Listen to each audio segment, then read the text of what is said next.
Narito na nagbabagang balita sa oras na ito. Dismayadong umalis na ng bansa ang wetting bag lady na si Sandra Cam. Ayon kay Cam, magtatrabaho muna siya sa Middle East dahil hindi umuusad ang investigasyon tungkol sa wetting payola. Git ni Cam, hindi siya binayaran ng kahit na sino para umalis na ng bansa. Dagdag pa niya, kahit ano ang mangyari, hindi niya babawiin ang kanyang pahayag na nagdala umano siya ng pera sa magtsuhing sina Congressman Iggy at Mikey Arroyo. Handa naman si Cam na bumalik ng bansa sakaling kailangan siyang magbigay ng testimonya ukol sa wetting payola. Pagod na ako. I'm so tired already. I'm so tired fighting for the truth, Karen. Pero hindi naman pwedeng isakripisyo ko ang mga anak ko. Gutom at hirap ang inabot ko. Magtatrabaho muna siya sa Middle East dahil hindi umuusad ang investigasyon tungkol sa wetting payola. Git ni Cam, hindi siya binayaran ng kahit na sino para umalis na ng bansa. Dagdag pa niya, kahit ano ang mangyari, hindi niya babawiin ang kanyang pahayag na nagdala umano siya ng pera sa magtsuhing sina Congressman Iggy at Mikey Arroyo. Handa naman si Cam na bumalik ng bansa sakaling kailangan siyang magbigay ng testimonya ukol sa wetting payola. Pagod na ako. I'm so tired already. I'm so tired fighting for the truth, Karen.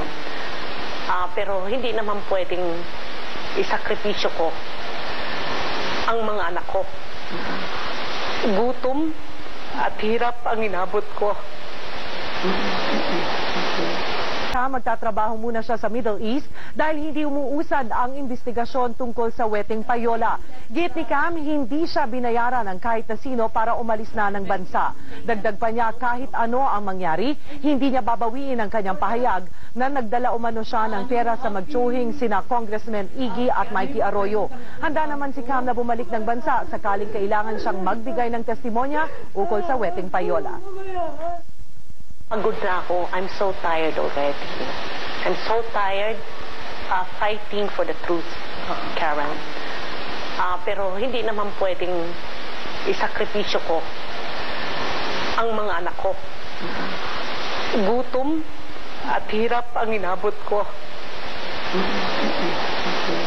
Magtatrabaho muna siya sa Middle East dahil hindi umuusad ang investigasyon tungkol sa wetting payola. Git ni Cam, hindi siya binayaran ng kahit na sino para umalis na ng bansa. Dagdag pa niya, kahit ano ang mangyari, hindi niya babawiin ang kanyang pahayag na nagdala umano siya ng pera sa magtsuhing sina Congressman Iggy at Mikey Arroyo. Handa naman si Cam na bumalik ng bansa sakaling kailangan siyang magbigay ng testimonya ukol sa wetting payola. Pagod na ako. I'm so tired already. I'm so tired fighting for the truth, Karen. Pero hindi naman pwedeng isakripisyo ko ang mga anak ko. Gutom at hirap ang inabot ko.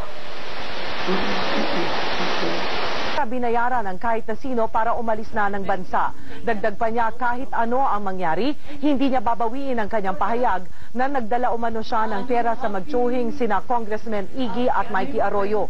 Handa naman si Cam na bumalik ng bansa sakaling kailangan siyang magbigay ng testimonya ukol sa wetting payola. Pagod na ako. I'm so tired already. I'm so tired fighting for the truth, Karen. Pero hindi naman pwedeng isakripisyo ko ang mga anak ko. Gutom at hirap ang inabot ko. At narito ang mga balitang dapat tutukan sa TV Patrol World. Drag racing sa Pangapagal Highway na uwi sa trahedy. 2 patay. At banggaan ng tricycle at isang AUV sa Caloocan City. 1 patay. Ang detalye mamaya sa TV Patrol World.